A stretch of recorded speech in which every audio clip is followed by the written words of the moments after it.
Whenever you Yes. can. I think I have to get a quote so it doesn't show.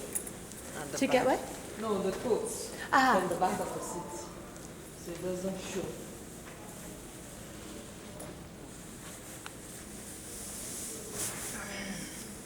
Okay, thank you so much again. So, if you could, let me just special microphone. There we go. What does democratic dialogue mean to you? And can you think of an instance, either in your career, in your professional career, where a good dialogue led to an instance of peace or justice? Thank you very much. I think in Sierra Leone, during the course of the civil war, there was a coup, a military coup. The military took over because their argument was that the government then had not been providing the necessary support to them that will enable them to pursue the war.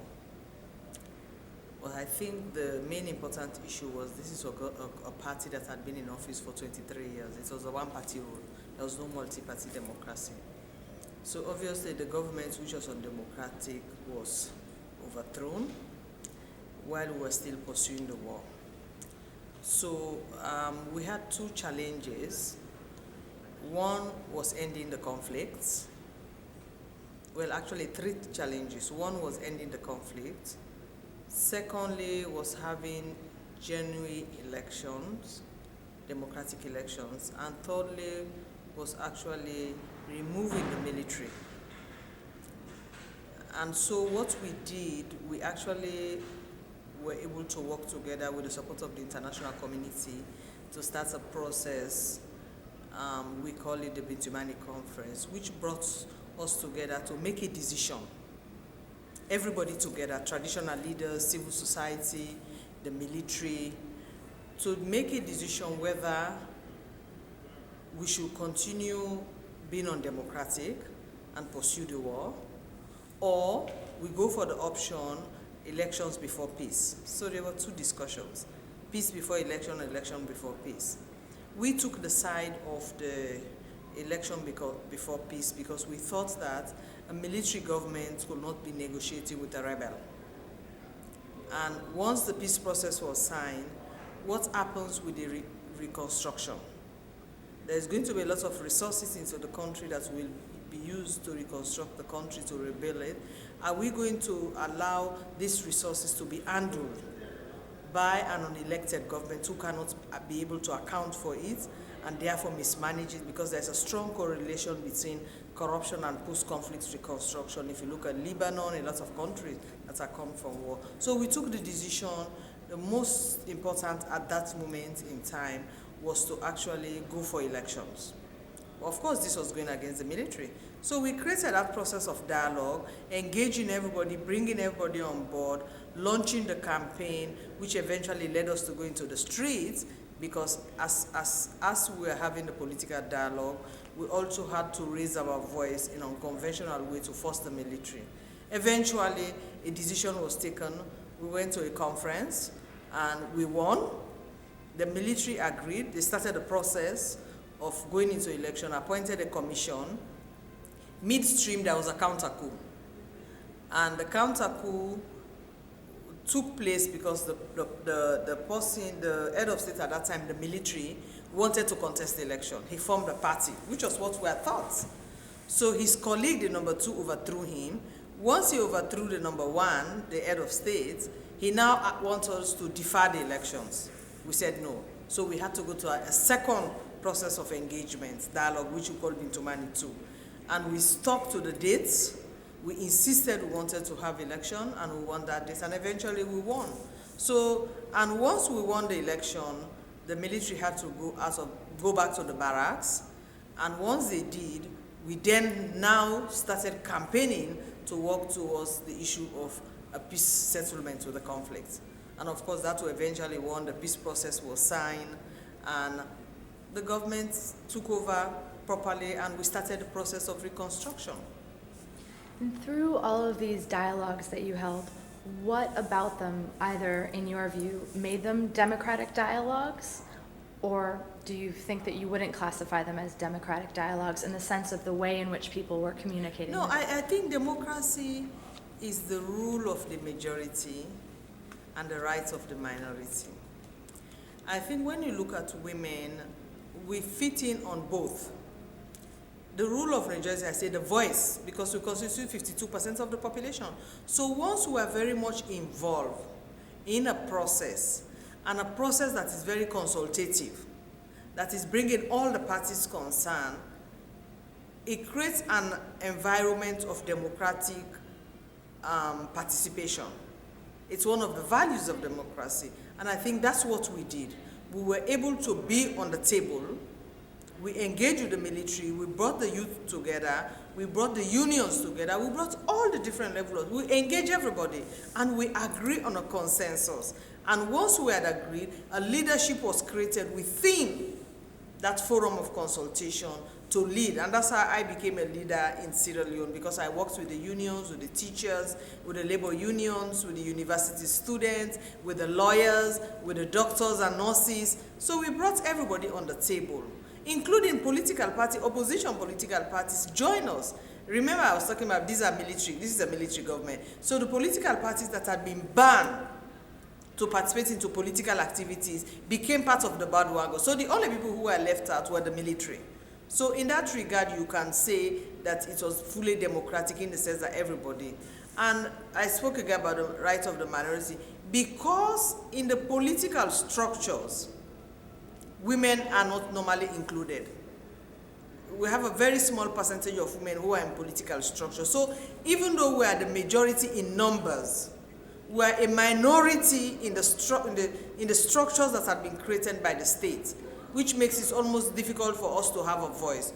But this opportunity was created in which we were part and parcel, and to a large extent we led it, because the military could not challenge. All the men were afraid they took a back seat. So the women were the one who led it, and eventually we succeeded. So it's, for me, it's democratic under the circumstances in which we found ourselves. And we were fighting for democracy, which we fought. We eventually went into election. A government was elected, and then we started working with the government. How can we see to be able to have more women?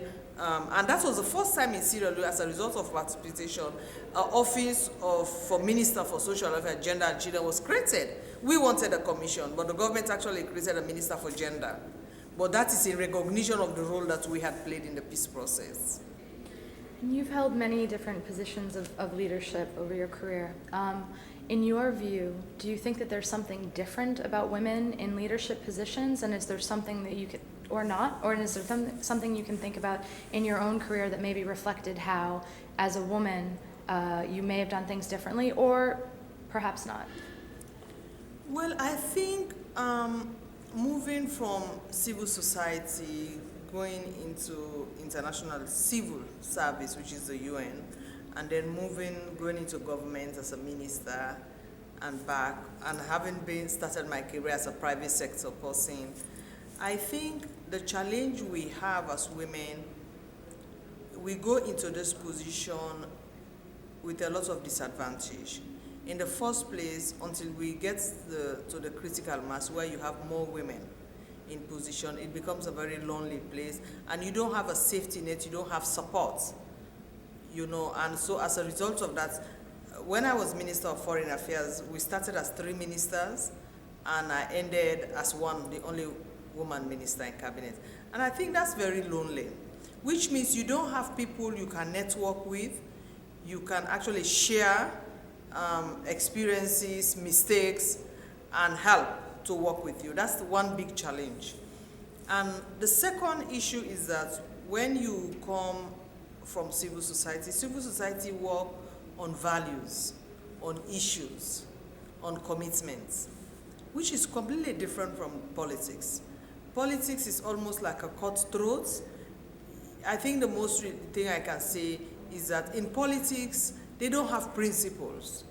You know, you do things by the day as they come, you respond, and I think the challenge we have as women and men, that is from my own personal perspective, I might be right or wrong, but that's what I feel. Women see politics as a way of achieving results, as a way of making a difference, as a way of doing things that will improve the lives of women and other people. We go into politics just the way we are in civil society. That, you know, I'm a human rights activist, I document atrocities, I report it, I monitor it. It means I have an interest in the way women's rights are violated. That's what I want. But on the other hand, men go into politics because of what they will gain from it, because of the power it gives them, power of control of people, control of resources, will be able to make them do things that they feel will enhance them. And so there is this huge difference. And so we definitely don't fit in because we don't play the games according to the rules. And so it becomes very lonely. So you don't fit in as a woman because then you're contradictory with the men, the way they see the power game, the way they play politics. If I'm Minister of Health, as I was Minister of Health for 2 years, I want to see how many hospitals get drugs. I want to see how many of these drugs reach the health facilities. I want to make sure I reduce the number of women who die. So I spend more time on the ground, which I did in my country. If you go there, people will tell you, I have been one of the best health ministers. I can't say I'm the best, but one of the best health ministers who was able to achieve. When I took over, we were losing $1 million worth of drugs for the free health care we were providing for pregnant women, lactating mothers, and children under 5. Within a year, I changed that figure to 0. Because for me, I needed to put structures in place that will make sure the drugs actually reach the women. Because I'm a woman. It's different when a man is there. You know, and I think that is one of the biggest challenges we have as women, Minister. The second issue is that women don't form strategic network that will help them. You look at the media, most of the people who have the media are the men. So they have friends out. Women are lonely in the sense that you don't develop the strategic network that will support you because your concentration is not to build power, your concentration is to deliver. So you focus on the job you are doing. To an extent, you become isolated. You lose touch with even your own constituency. But the men, it's a different way because the people who are in the newspapers are all men. So they have that friendship and relation and network, and after work, they go into pub, into clubs, and network together. As a woman, when you leave the office, the next place you run to is your home, because you have a home to run. You know, and I think that's the second issue. And the third issue, as somebody who has worked as an activist in corruption, women are less corrupt as politicians. Yes, there are politicians, women who are corrupt. But women, in terms of comparatively, women are less corrupt. Because women don't spend extra resources more than is required. Because as I said, from home, whatever extra resource, additional resource they have, they spend it into their home after the office. Men have extra activities that makes demand on their time, on their resources, which makes it very difficult and complicated for them. And I think those are some of the challenges and the differences. So it comes out as no surprising that countries that have more women in political positions, like the Scandinavian countries or like Rwanda, are doing far better in providing social services for their people in terms of health, in terms of education, and spend less resources in areas like in the Scandinavia, like defense. You know, and you know in most of the Scandinavian countries, they don't have nuclear. The reason being that they rather prefer to spend that money into education, improving the lives of people, and agriculture. And I think that is something that most people have to start looking at, because the more women you have in political positions, in decision making, the more better the decisions that are made at that level that will help improve the life of the ordinary man. For me, I think that is an experience that I have come to realize. And do you have time for one more or no? It's okay. So is there an instance in your career where you had to compromise? There was something that you wanted and you had to find get to a solution that was a compromise where you had to have take the praise or the blame, and how did you handle that situation if something? Well, I think definitely when you're a woman minister, and you are in a very strategic position, you have a comparative advantage, especially for people like us who have been civil society, who have name recognition, and we are women. So if you stand aside of your colleagues, it's easier for you to be praised, to be recognized, to be applauded. The challenge you face is how to make yourself not very visible, so at the end of the day, you do not become a target. That's a difficult role to play, because you don't want to make yourself too visible, then obviously you become a target to everybody, thinking that you're trying to build your profile. At the same time, you want to make sure your voice is heard, you cannot be too abrasive, and you make a point. It's a very delicate position to walk when you're a woman politician, because I think the problem most women have encountered is trying to prove that they are also capable. And once you start doing that, you start doing things that you want to show that you are better off, or you are at the same level with the men. You lose sight of who you are and what you're doing. And I think it's one of the biggest challenges you face as a woman. And so for me, what I had to do was just be myself. Ignore. And that's not very easy in politics, because it means you isolate yourself. Because at the end of the day, you do the things that you feel are more convenient to you. But obviously, as a woman, like I started the discussion, I said to you, we have more women activists and civil society than men. Because with activism, you work on principle, you work on value, which contradicts when you go into politics. And I think, obviously, there is always a clash. How do you make sure that what you're working on is what you really believe in? When you know in politics, it's not the truth. You know, it's a vicious game, it's a game of lies, it's a game of manipulation, it's a game of saying things that you yourself do not believe in, but what you think that people want to hear, you know, you're not convinced about it. And so you become a little caught in between. And I believe that's one of the reasons why women don't get to the top, to like being president and prime minister. They fall along the line, because I think it becomes very difficult for them, conscious-wise, to say, is this what I want? Do I really want to be? You know, who am I? I don't fit here. You know, this is not. And I think we can only change that if we have more women in politics, because then you all think alike. Then you can be able to pursue. But as long as you will still have that percentage below 10%, or maybe 10, 15%, those women who are there find it extremely difficult to cope, and eventually they just drop out, they move on, because they feel I don't belong to this place, this is not what I expected.